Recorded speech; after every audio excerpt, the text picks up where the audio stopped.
হ্যাঁ,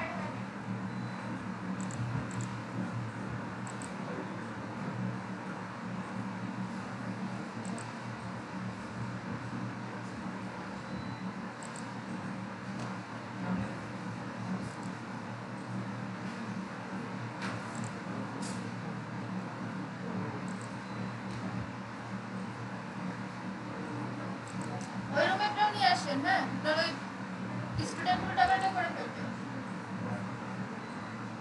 আচ্ছা, এইখান থেকে দেখুন আমরা একটা আমাদের ফেসবুক অ্যাকাউন্টে আছি, তাই না?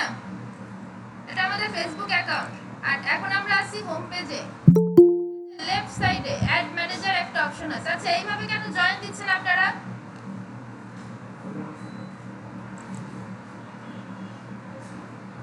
এইভাবে জয়েন দিবেন না, গুগল মিট এমনি হ্যাং করে। আচ্ছা, এইখান থেকে অ্যাড ম্যানেজার একটা অপশন আছে, আমরা রাইট বাটন ক্লিক করে অ্যাড ম্যানেজারে ঢুকি।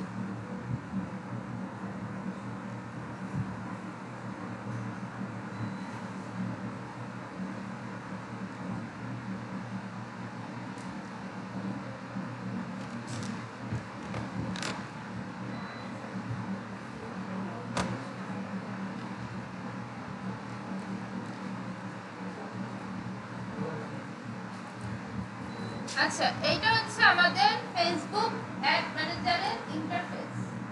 ঠিক এরকমটা দেখতে। এখানে এগুলো আপনাদের থাকবে না, এগুলো হচ্ছে আপনাদের মানে ব্ল্যাঙ্ক থাকবে। আচ্ছা, কেউ কাজ করবেন না, ক্লাস দেখেন।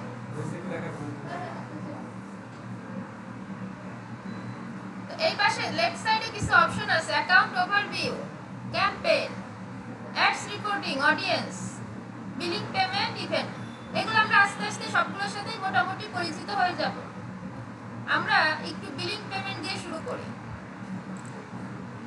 ফেসবুকে অ্যাড চালাতে গেলে আমাদের কিন্তু ডলার লাগবে, কোনো বিকাশ, নগদ, রকেটে আমরা পেমেন্ট করতে পারবো না, ডলার লাগবে।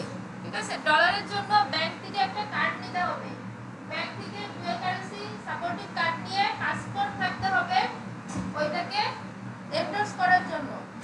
পাসপোর্ট ছাড়া আপনি ডুয়াল কারেন্সি কার্ড ইউজ করতে পারবেন না।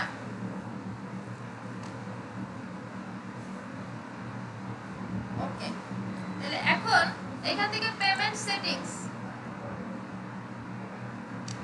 সেটিংসে গেলে এইখান থেকে একটু নিচে আসলে অ্যাড পেমেন্ট মেথড, ঠিক আছে, এখানে গেলে আপনি অ্যাড করতে পারবেন আপনার পেমেন্ট মেথড, যেটা debit, credit, PayPal, add credit. Next then card details. এখানে যে কার্ড ডিটেইলসটা, এটা ব্যাংক কর্তৃপক্ষ আপনাকে প্রোভাইড করবে, আপনার কার্ডে থাকবে। ওকে, এবার প্রশ্ন আসতে পারে যে ফেসবুকে কিভাবে টাকা কাটে, কত ডলার কাটে, কোনো ভ্যাট ট্যাক্স কাটে কিনা, আমি এক চাইলে কিভাবে টাকা কাটবে, প্রশ্ন আসতে পারে না? চলেন আমরা পেমেন্ট সলিউশনটা আগে নিয়ে নিই, তারপর অন্য কাজ। আপনি এক চালাতে পারেন, আপনার পেমেন্ট নিয়ে কোনো আইডিয়া নাই, তাহলে কিন্তু হবে না। হ্যাঁ, পেমেন্টটা জাস্ট একদিন দেখেন, এরপর জাস্ট মনে রাখবেন।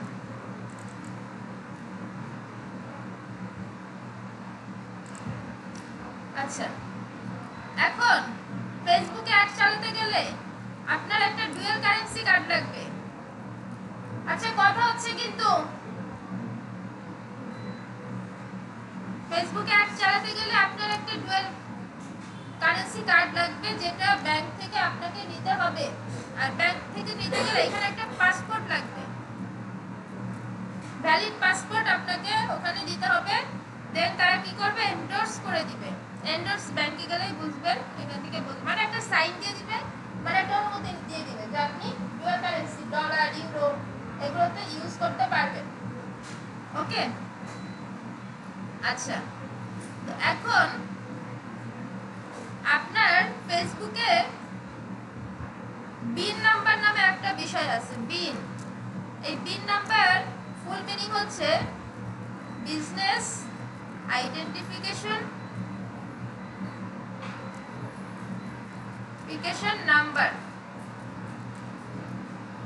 বিন নাম্বার হচ্ছে বিজনেস আইডেন্টিফিকেশন নাম্বার।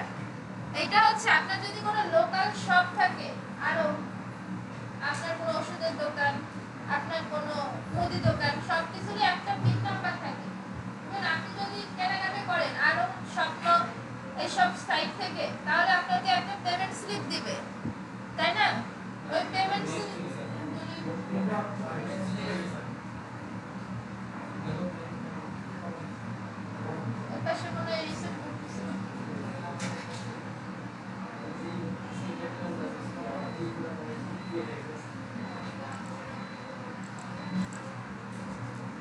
আচ্ছা, তাহলে আমরা ছিলাম কার্ড ডিটেলসে। আচ্ছা, বিজনেস আইডেন্টিফিকেশন নাম্বার, এই নাম্বারটা আপনি জোগাড় করে নিতে হবে। এই নাম্বারটা ধরেন আপনি কিছু কেনাকাটা করছেন, স্বপ্ন থেকে আরব থেকে আপনার একটা স্লিপ দিবে না, ওই স্লিপেও বিন নাম্বার দেয়া থাকে। এখন এই বিন নাম্বার ফেসবুক কর্তৃপক্ষ ভেরিফাই করতে পারে না। এই বিন নাম্বার হচ্ছে, আপনার যদি বিন নাম্বার থাকে আপনি বাংলাদেশ সরকারকে একটু ট্যাক্স দিচ্ছেন, এটা বোঝায়। আর আপনার যদি বিন নাম্বার না থাকে তাহলে ওই ট্যাক্সটা ফেসবুককে দিতে হবে। তো এখন আপনার যদি বিন নাম্বার না থাকে তাহলে আপনাকে 15% ভ্যাট দিতে হবে। 15% ভ্যাট ফর বিন। মানে আপনি যদি $100 খরচ করেন, আপনি যদি হ্যাঁ $100 খরচ করেন তাহলে আপনার কস্ট হবে $115। বেশি না? অনেক বেশি। আচ্ছা, এরপর আরো আছে, আপনি তো ডুয়াল কারেন্সি ইউজ করতেছেন। ধরেন বাংলাদেশি কার্ড, ডাচ বাংলা করলেন, সিটি ব্যাংক করলেন, তারপরে আইএফআইসি করলেন, বা যে কোনোটা বাংলাদেশ থেকেই তো করবেন, ঠিক আছে? তো আপনি তো যে কোনোটাই করতে পারেন। তো এর জন্য ওকে। আচ্ছা, তাহলে আমরা দেখুন পিন নাম্বারের জন্য একটা কাটলো। এইবার আমরা ব্যাংকের কোনো কার্ড ইউজ করব, বাংলাদেশ ব্যাংকের নিয়ম অনুযায়ী আপনি ডলার ইউজ করলে আপনাকে 15% ভ্যাট দিতে হবে। মানে এইখানেও সেম, এই ভ্যাটটা আপনি বাংলাদেশ ব্যাংকে দিবেন। 15% ভ্যাট ফর বাংলাদেশ ব্যাংক।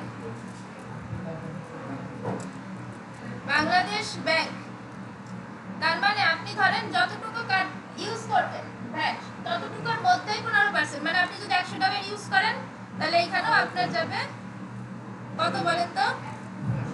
115। তাহলে টোটাল আপনার গেল কত? 130। কিন্তু আপনি করছিলেন কত ডলার? তাহলে $30 কত টাকা হয় বলেন তো? হ্যাঁ, তার বেশি। তাহলে এটা তো একটা সমস্যা, তাই না? আর এখন লস দিয়ে কি হাট চালাই না, কিন্তু তারপরে এটা লাভ আছে, ওই লাভে আসতেছি আমরা। এখন দেখেন 15% ভ্যাট বাংলাদেশ ব্যাংক, এইটাই তো আমরা কিছু করতে পারবো না। এখন আমরা চাইলে বিদেশি কার্ড নিয়ে নিয়ে অন্য দেশের যে কার্ডগুলো সেগুলো ইউজ করতে পারি যদি থাকে। এখন ওগুলো নেওয়ার অনেক কন্ডিশন থাকে, আমাদের নতুনদের জন্য অসুবিধা না। তাহলে এখন বাংলাদেশের কার্ড ইউজ করতে হবে এবং এই 15% ভ্যাট মেনে নিতে হবে। এটা গেল পিন নাম্বার। এই নাম্বারটা আমাদের জোগাড় করতে হবে।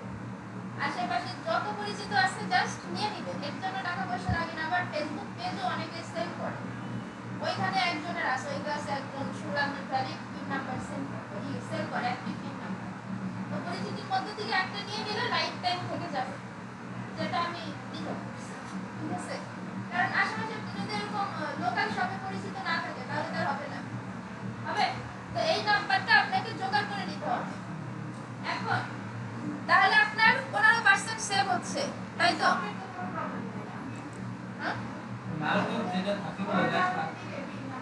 এখন আরম্ভ ব্র্যান্ড, ব্র্যান্ড যদি আমরা একটু আরম্ভ ব্র্যান্ড, নট ব্র্যান্ড যেগুলো ওগুলো হলে সমস্যা নেই। লাস্ট লাস্ট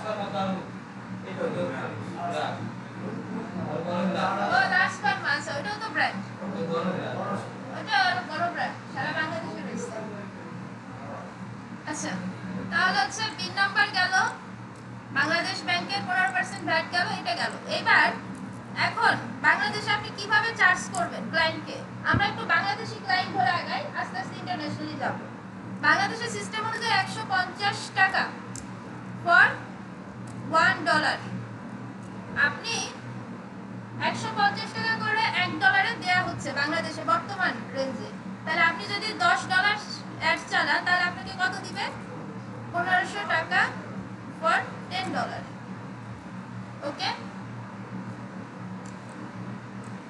1500 টাকা ফর $10। মানে আপনাকে বলবে যে আমাকে $10 অ্যাড চালিয়ে দাও, এখন আমি তোমাকে 1500 টাকা দেবো। এখন বর্তমানে বাংলাদেশে ডলার রেট 120 চলতেছে, 119 কি 120, ঠিক আছে, 120 টাকা।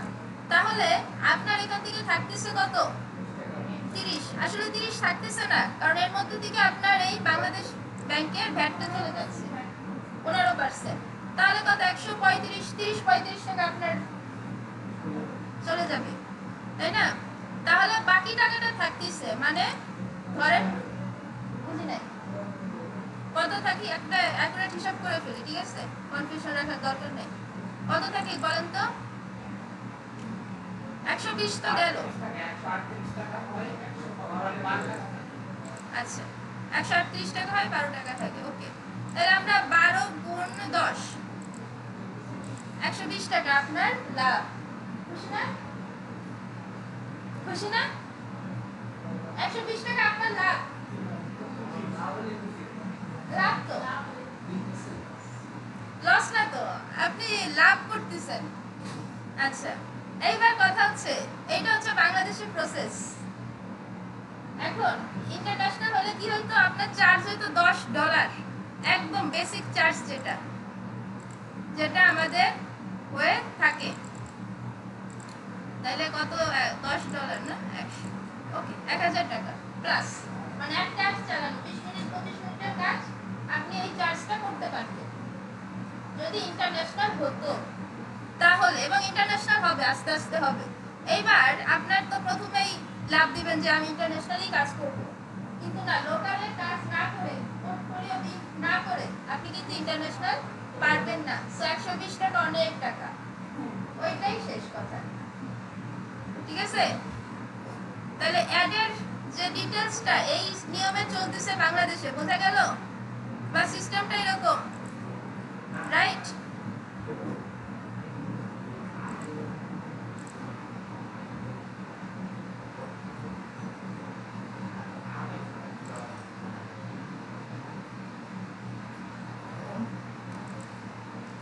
আচ্ছা, তাহলে বিলিং নিয়ে মেবি কনফিউশন থাকার কথা না। আচ্ছা, এবার কার্ড নিয়ে একটু বোঝাই। ব্যাংক কার্ড, কার্ড মূলত ব্যাংকে বর্তমানে 3 রকমের আছে। ক্রেডিট আছে একটা, যেটা আপনারা চিনেন, ডেবিট আছে একটা, আর আরেকটা আছে কি বলেন তো? ডেবিট তো লিখছি, আরেকটা আছে না, ডেবিটের মধ্যে এগুলো। আরেকটা হচ্ছে প্রিপেইড কার্ড, এটা ম্যাক্সিমাম জানে না। প্রিপেইড কার্ড, এই কার্ডটা হচ্ছে অনলাইন লেনদেনের জন্য। আপনি ফেসবুককে পেমেন্ট করবেন, গুগলকে পেমেন্ট করবেন, আপনি তারপরে আলিবাবা থেকে কিছু কিনবেন, রাইট? অনলাইন লেনদেন না, এগুলোর জন্য প্রিপেড কার্ডের আবির্ভাব। কারণ ডেবিট কার্ড একটা চার্জ আছে, বছরে 1000, মানে 800 থেকে 1200 এরকম চার্জ। প্রিপেড কার্ডে কোনো ধরনের চার্জ নাই, মানে চার্জ থাকলেও খুব সীমিত। যেমন Dutch Bangla prepaid card one time 575 টাকায় আপনি নেবেন, ঠিক আছে? 575 টাকায়, আর লাইফ টাইম কোনো চার্জ দিতে হয় না। যতই ডলার ইউজ কর, মানে যে ডলার ইউজ না, আপনার যে বাৎসরিক যে ডেবিট কার্ডের চার্জটা 800 থেকে 1200, এই চার্জটা লাগে না, ঠিক আছে? এটা হচ্ছে একটা। তারপরে যখন সিটি ব্যাংকে আছে 6 মাস পর পর 230 টাকা এসএমএস চার্জ হিসেবে নেয়। হ্যাঁ, এই জন্য প্রিপেড কার্ডটা ফেমাস। আপনি যদি শুধুমাত্র অনলাইন লেনদেন, ফেসবুকে অ্যাড চালানোর জন্য আজকে ব্যাংকে কার্ড নিতে যান, আমি রিকমেন্ড করব প্রিপেড কার্ডটা নেবেন। ওকে, কারণ হচ্ছে ডেবিট কার্ড এখন আপনার ব্যাপার, আপনি যদি টাকা বের করতে পারেন, আপনি তো সব জানলেন, আপনার অন্য ইনকাম সোর্স থাকলে আপনি নেন, সমস্যা নেই। বাট আমার কাছে সাজেশন চাইলে আমি প্রিপেডকে সাজেস্ট করব। আচ্ছা, আর সেকেন্ড হচ্ছে প্রিপেড কার্ডটা অনেক সময় ব্যাংক কর্তৃপক্ষ দিতে চায় না, একটু ভেরামি করে, কারণ প্রিপেড কার্ড অ্যাকাউন্ট ছাড়াও নেওয়া যায়, আর অ্যাকাউন্ট ছাড়া নিলে ওদের কিন্তু কোনো বেনিফিট থাকে না, ওদের অ্যাকাউন্ট, ওদের ব্যাংকে অ্যাকাউন্ট না করলে। হ্যাঁ, তো এই সময় এই জন্য একটু প্রেশার ক্রিয়েট করে। বাট আপনি যদি স্ট্রং হয়ে যান এবং জেনে যান, তাহলে ওদের সাথে কথা বলতে পারবেন। যেটা আমার ক্ষেত্রে হয়েছিল, সিটি ব্যাংক থেকে ডাচ বাংলা ব্যাংকে পেমেন্ট করা অফ হইল, তো ইমার্জেন্সি আমি সিটি ব্যাংক থেকে পেমেন্ট নিচ্ছিলাম, ঠিক আছে, কার্ড নিচ্ছিলাম। তো তখন এই প্রিপেড কার্ডটা তারা কোনোভাবে অ্যালাউ করবে না। এসে হেড অফিসে ফোন দিলাম, সিটি ব্যাংকে দিয়ে বললাম না, এরকম কোনো নিয়ম নাই, আপনি যা চাইবেন দিয়ে দিবে, দিচ্ছে না। ওই ফরিদপুর ব্যাংক ম্যানেজারকে ফোন দিল, তারপরে একদম একদম সুরসুর করে এসে দিয়ে গেল।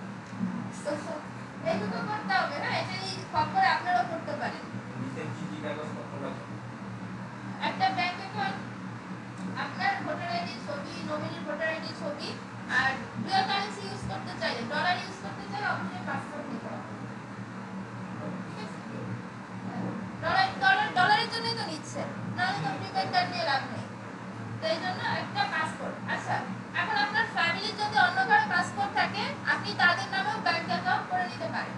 প্রিপেড কার্ডে কোনো ঝামেলা নেই, কারণ এটা একটা কার্ড। আপনি আজকে গিয়ে, এটা সিস্টেম হচ্ছে, আজকে আমি ব্যাংকে গিয়ে 5,000 টাকা দিয়ে আসবো, জমা দিয়ে আসবো, তাহলে আমি 5,000 টাকার মধ্যে ডলার ইউজ করতে পারবো। ঠিক আছে, এছাড়া কোনো লেনদেন নাই। আপনি রিসার্চ করেন না যে 5,000 টাকা, 20 টাকা রিসার্চ করলে 20 টাকার কথা বললে, ওরকম। তো এখানে আর কোনো ঝামেলা নাই, হাসেল নাই। আর ফেসবুকে মানে এক্সিট কোনো নিয়ম নাই যে ধরেন আপনার নিজের নামে অ্যাকাউন্ট, যার নামে অ্যাকাউন্ট তার নামে কার্ড হইতে হবে, এরকম কোনো নিয়ম নাই। ঠিক আছে, বুঝতে পারছি? আচ্ছা, অ্যাকাউন্ট থাকলে পুরো ঝামেলা হবে। কোন অ্যাকাউন্ট? ব্যাংক অ্যাকাউন্ট থাকে।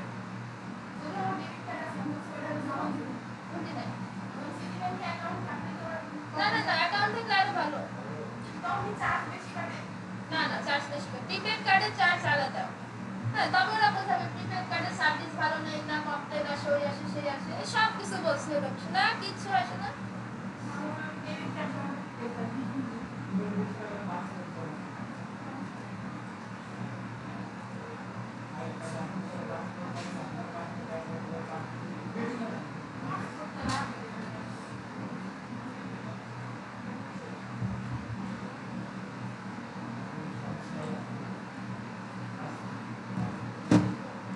আচ্ছা, আর ক্রেডিট কার্ড তো বুঝি, এটা তো আমাদের সাবজেক্ট না, তাই তো? আচ্ছা, তাহলে এই প্রিপেড কার্ডটা রিকমেন্ডেড, আপনারা এটা জোগাড় করে ফেলবেন। ঠিক আছে, লোকাল উদ্যোক্তাদের থেকে ফেসবুক অ্যাকাউন্টের মানে অ্যাডসের কাজ অনেক পাওয়া যায়। তো এবার বলি, আমার যে চার্জ, আপনি যখন নিজে একটা ব্র্যান্ড তৈরি হবেন না, এই চার্জগুলো করতে পারবেন। ধরেন পার হেড যদি 1,000 টাকা করে এক্সট্রা চার্জ রাখেন, একটা অ্যাড চালাইতে আপনার 20 থেকে 25 মিনিট লাগবে হাইস্ট। আপনি একটু পরে বুঝবেন ওটা, আর 2-1 দিনের মধ্যেই বুঝবেন, একটু পরে না। তো এখন ধরেন আমি বাসে যাচ্ছি, জার্নি করতেছি, সেই সময় একটা অ্যাড চালাতে পারি। আমি স্টুডেন্ট, আমি পড়ালেখা করতেছি, পাশাপাশি একটা অ্যাডের কাজ করতে পারি। মানে খুবই কম সময়ে ভালো প্রফিট আমি অ্যাডের কাজ করি। তো এই করে আপনি যদি 10টা ক্লায়েন্ট হ্যান্ডেল করতে পারেন, মাসে 10,000 টাকা আপনার 20-25 মিনিট ইনভেস্ট হয়ে যাচ্ছে শেখার পরে, নট শেখার আগে। ঠিক আছে, তাহলে এটা কি বেশি সুন্দর হবে না? এই জন্য এই কাজগুলো স্মার্ট কাজ এবং ডিজিটাল মার্কেটিং এ কম সময়ে ভালো কাজ করা যায়। আজকে যেটা শিখবেন, পেজ ডাবল করবেন, কালকে ওইটা ক্লায়েন্ট ধরে আপনি কাজ করতে পারবেন। পোর্টফোলিও বিল্ড আপের ঝামেলা আছে, বাট বিশেষ নাই। ওই যে গ্রাফিক্স, ওয়েব ডিজাইনের মতো এতটা গভীরে নাই যে পোর্টফোলিও দেখাইতেই হবে। মার্কেটিং অনেকটা কি চাপা ধরেও চলে, চলে না? তো এইটাই আজকে যেটা শিখবেন, আজকে এইচডব্লিউ করবেন, কালকে ক্লায়েন্ট আসলে আপনি ওই কাজটাই, এইচডব্লিউ যেটা করছেন ওইটাই আপনার ক্লায়েন্টের কাজ। এটাই ট্রিক্স, এটাই সবচেয়ে মজার জিনিস। ওকে, পোর্টফোলিও আপনার হচ্ছে প্রিভিয়াস কাজের ডকুমেন্ট, সেটা হচ্ছে পোর্টফোলিও।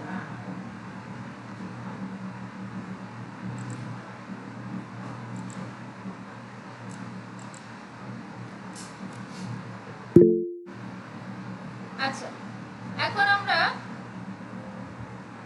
অ্যাড ম্যানেজার আবার চলে যাই। আমরা তাহলে বিলিং পেমেন্ট নিয়ে ক্লিয়ার? তাহলে এখানে ভিডিওটা একটু অফ দিচ্ছি। হ্যাঁ।